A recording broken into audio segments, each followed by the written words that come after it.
여러분 안녕하세요. 3월 31일 목요일 아침입니다. 하나님께서 오늘도 참 좋은 날 선물로 주셨네요. 말씀 보면서 기도하면서 하루 시작하도록 하겠습니다.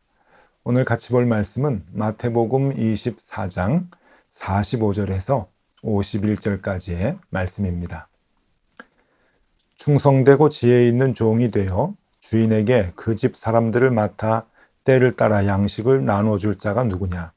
주인이 올 때에 그 종이 이렇게 하는 것을 보면 그 종이 복이 있으리로다. 내가 진실로 너희에게 이르노니 주인이 그의 모든 소유를 그에게 맡기리라. 만일 그 악한 종이 마음에 생각하기를 주인이 더디 오리라 하여 동료들을 때리며 술친구들과 더불어 먹고 마시게 되면 생각하지 않은 날, 알지 못하는 시각에 그 종의 주인이 이르러 엄히 때리고 외식하는 자가 받는 벌에 처하리니 거기서 슬피 울며 이를 갈리라. 아멘. 네, 여러분, 어제까지 우리가 열왕기상의 말씀을 이제 묵상을 하고요. 오늘부터는 마태복음을 이제 보게 됩니다. 사순절 기간에 예수님의 그 행적을 우리가 묵상을 하게 되는데요. 오늘이 3월 마지막 날이고 내일부터 이제 4월이 시작이 됩니다. 한 가지 먼저 여러분들에게 좀 양해를 구할 것은요. 제가 4월부터 11월까지 8개월 동안 안식년을 갖게 되었습니다. 그래서 이제 내일부터 이제 다른 목사님들께서 매일 주심 기도회를 이제 감당을 해 주십니다. 우리 교회 목사님들이시죠. 정재영 목사님, 베드로 목사님, 그리고 전용호 목사님, 그리고 김도연 목사님께서 한 주간씩 매일 주심 기도회 담당을 해주시는데 여러분 우리가 매일 아침 하나님의 말씀을 접하고 그 말씀의 교훈을 얻는 것 매우 중요하죠. 그러니까 계속해서 이 매일 주심 기도회 사랑해 주시고 꼭 하루 시작하기 전에 함께 참여해 주시면 좋겠습니다. 저도 안식년 기간 동안에 매일매일 이 매일 주심 기도에 들어와서 함께 묵상하면서 하루 시작하려고 합니다. 그리고 또 하나 여러분들께 좀 말씀드리고 싶은 것은 부활절이 4월 17일인데 4월 17일이 지나서 18일부터는 시간을 5시에서 5시 30분으로 이렇게 좀 바꾸었습니다. 왜 그런가 하면은 이 매일 주심 기도회를 현장에서도 예배당 현장에서도 함께 진행하려고 합니다. 그러니까 5시 30분에 높은 뜻 덕서교회 예배당에서 새벽 기도를 하면서 이제 그 유튜브로 여러분들이 같이 또 참여할 수도 있고요. 또 하루 종일 유튜브에 이제 지금처럼 이렇게 올려놓으니까 여러분들이 하루 종일 첫 시간에 하루 시작할 때 들어와서 같이 매일 주심 기도에 참여하실 수 있도록 그렇게 하겠습니다. 크게 변화되는 건 없으니까요. 여러분 함께 이 매일 주심 기도에 사모하는 마음으로 함께 말씀 보고 기도하면서 하루 시작할 수 있기를 바랍니다. 자, 오늘은 마태복음의 말씀입니다.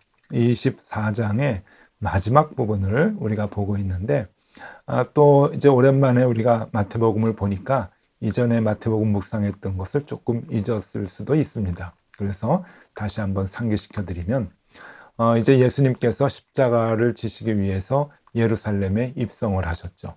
예루살렘 입성하셔서 십자가를 지시기까지 한 주간의 그 기간의 사역이 지금 이제 진행이 되고 있습니다.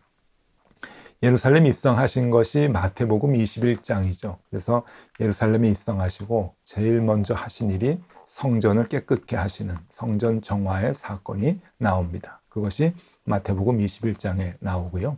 그 다음에 우리가 바리새인과 서기관들을 꾸짖으시는 화 있을진저 외식하는 자들아 라고 7번씩 반복하면서 꾸짖으시는 내용 기억이 나시죠? 그것이 바로 마태복음 23장에서 있었던 말씀입니다. 예루살렘 성전에서 바리새인들과 서기관들을 보고 그렇게 예수님께서 화가 나셔서 꾸짖으시는 모습을 우리가 보았죠. 그리고 나서 24장의 말씀입니다. 이 24장은 예루살렘 성전에서 나오셔서 갈람산에 올라가시고 난 뒤에 그곳에서 제자들에게 천국에 대한 이야기를 가르치시는 내용이지요. 천국과 특별히 종말에 대해서, 예수님의 재림에 대해서, 하나님의 심판에 대해서 비유로 말씀하시는 내용이 마태복음 24장의 내용이고요.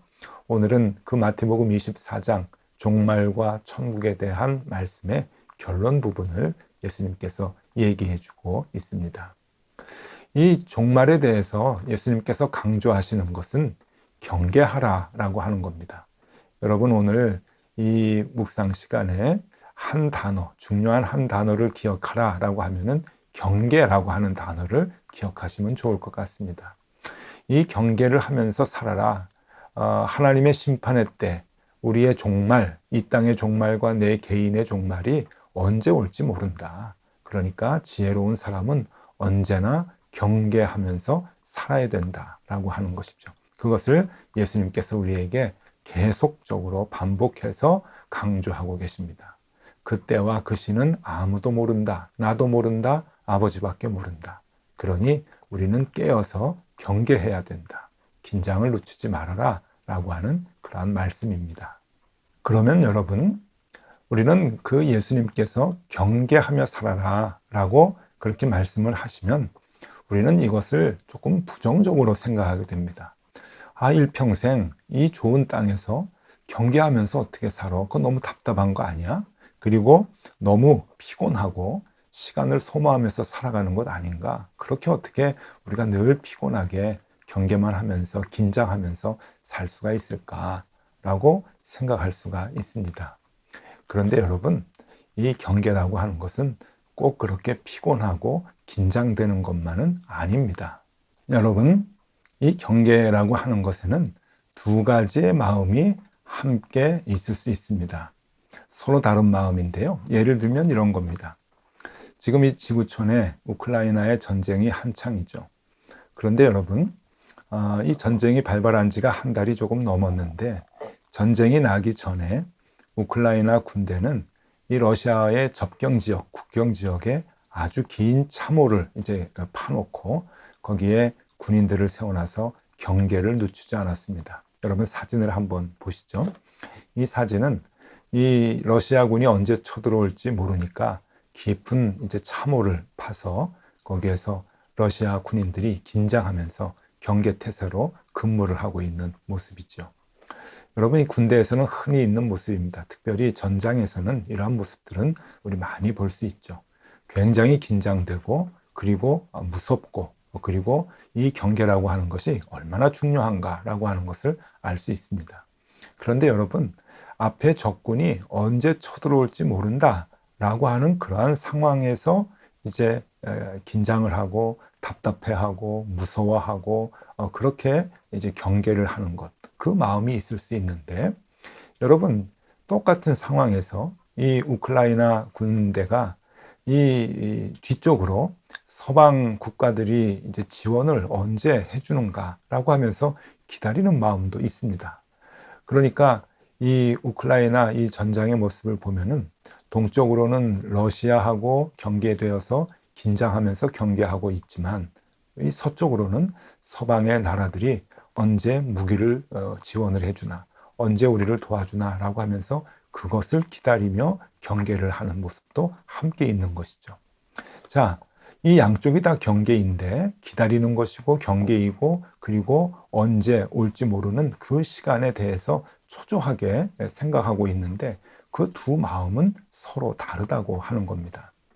적군이 언제 쳐들어올지 모른다라고 생각해서 경계를 하는 것은 여러분 무섭고 그리고 답답하고 긴장이 되는 그러한 그 상황이지만 그러나 우리를 도와주는 군대가 언제 오나 우리를 도와주는 군인들의 그 무기가 언제 오나라고 하는 것은 간절한 기대와 고대가 있는 것이죠. 그것은 피곤한 마음으로 기다리는 것이 아닙니다. 두려운 마음으로 경계하는 것이 아니죠.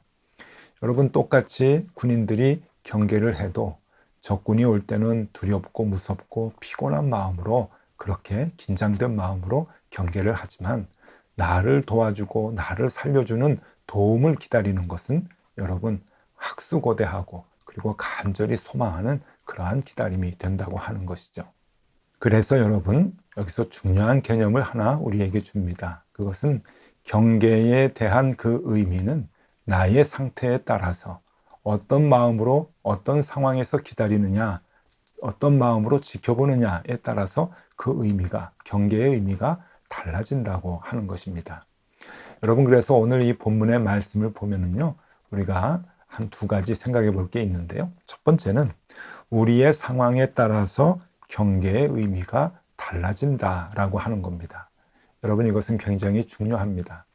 우리의 상황에 따라서, 우리의 상태에 따라서 이 경계라고 하는 것, 그 의미가 달라진다고 하는 것.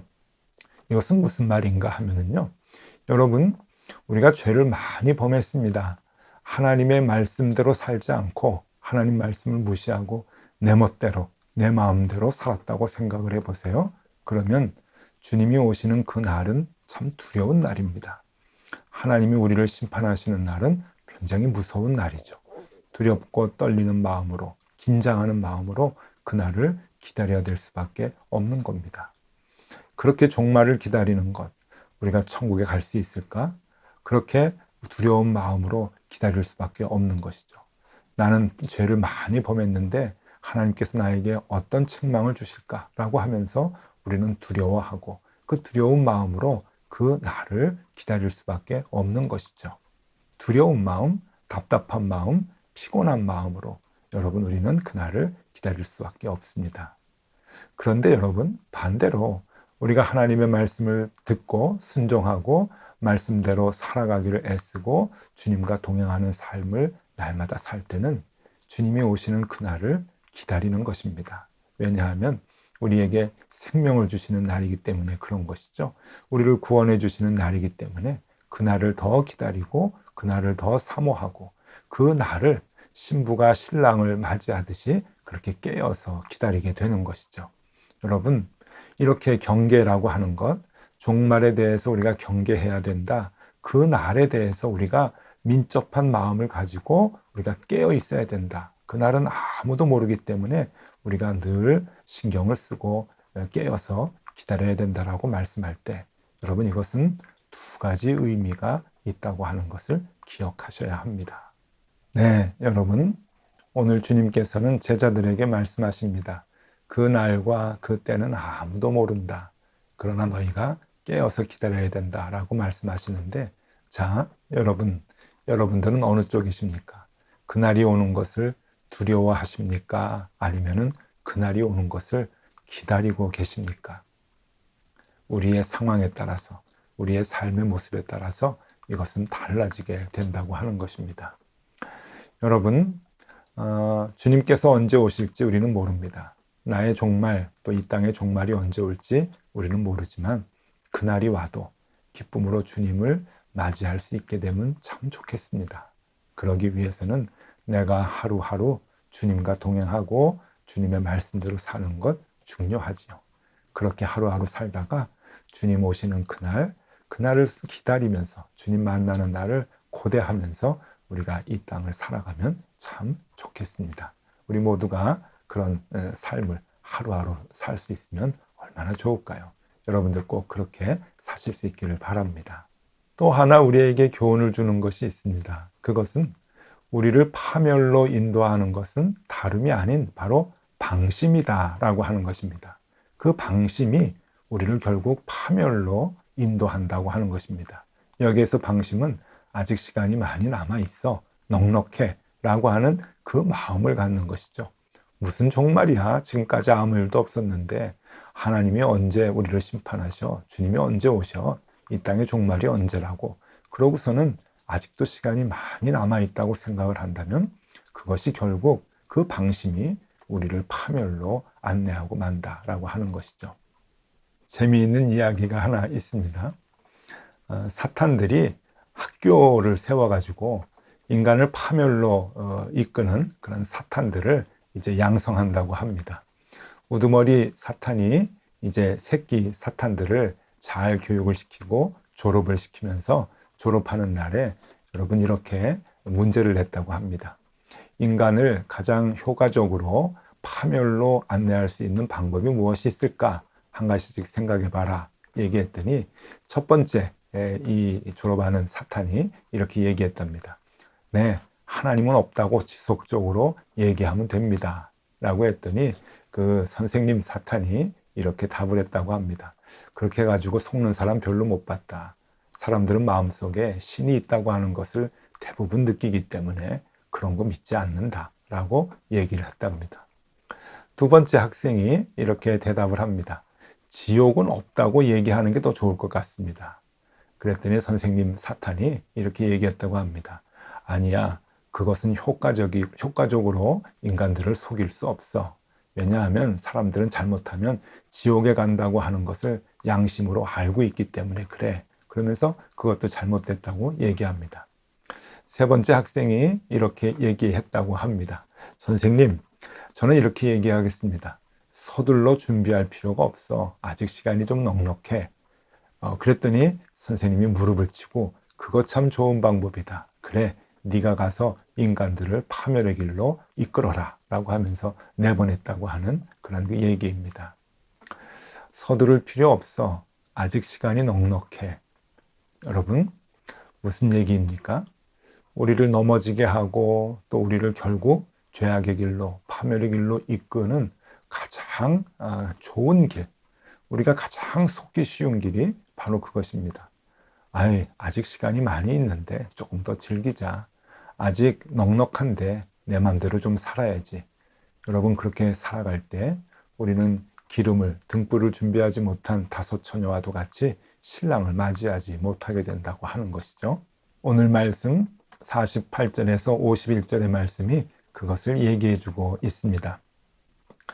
만일 그 악한 종이 마음에 생각하기를 주인이 더디 오리라 하여 동료들을 때리며 술친구들과 더불어 먹고 마시게 되면 생각하지 않은 날 알지 못하는 시각에 그 종의 주인이 이르러 엄히 때리고 외식하는 자가 받는 벌에 처하리니 거기서 슬피 울며 이를 갈리라. 네, 여러분, 넉넉하지 않습니다. 시간이 많이 남아있는 것이 아닙니다. 조금 더 즐기다가 나중에 하면 되지 라고 하면은 이미 늦게 됩니다. 여러분, 그날과 그때는 아무도 모릅니다. 그러니 주님께서 우리에게 해주시는 말씀은 지금 하나님의 말씀을 듣고 하나님의 말씀을 순종하고 그리고 주님과 함께 동행하는 삶을 지금 살아야 한다라고 말씀해 주고 있습니다. 네, 여러분, 오늘 이 말씀이 오늘 우리 하루의 삶을 꽉 붙드는 말씀이 되면 좋겠습니다. 하나님의 말씀대로 우리가 늘 그 순종하면서 주님의 말씀을 따라가서 언제 종말이 오더라도 또 주님께서 언제 오신다 할지라도 기쁘게 그날을 기다리면서 주님을 맞이하는 우리가 다 되면 좋겠습니다. 그래서 우리가 주님 사랑하시는 그 최고의 모습을 간직할 때 주님을 맞이하는, 주님을 만나는 그런 자녀들이, 하나님의 자녀들이 다 되면 좋겠습니다. 기도하겠습니다. 하나님, 오늘도 주님의 만남을 기억하며 생각하며 그리고 기다리며 하루를 생활할 수 있도록 인도하여 주옵소서. 하루하루 우리의 믿음이 점점 더 자라나 우리의 믿음이 가장 클 때 주님 앞에 서게 하여 주시옵소서. 하나님, 우리와 함께 하여 주옵소서. 예수 그리스도 이름으로 기도드리옵나이다. 아멘. 네, 여러분 건강하게 생활하시고요. 이제 12월에 다시 뵙도록 하겠습니다. 계속 기도하겠습니다.